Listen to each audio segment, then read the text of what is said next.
egg, salt, corn flour, coriander powder, red chili powder, ginger garlic paste, and the Indian chicken masala,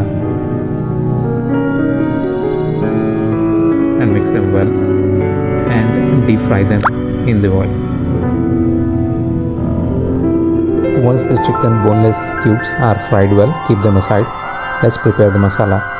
Add coriander powder, garam masala, eastern chicken masala, kasturi methi, salt,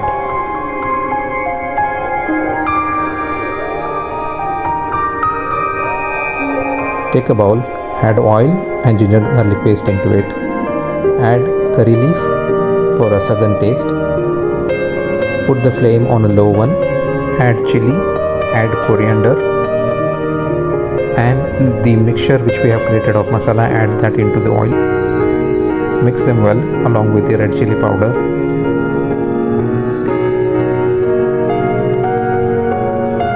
Once it has been mixed well, add water and allow it to boil a bit. Ensure that you add less water. Add the fried chicken into this. Stir them well for a while until all the masala have been coated well on the chicken pieces. As you can see how simple the recipe has been.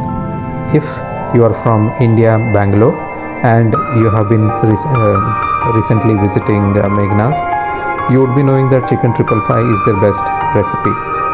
And if you would like to try that, prepare that at home and enjoy several times, here is a recipe which you can try to prepare this at home, and I'm sure everybody would like it.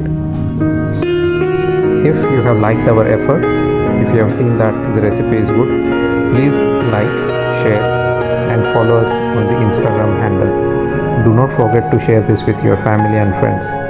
See you in the next video. Bye.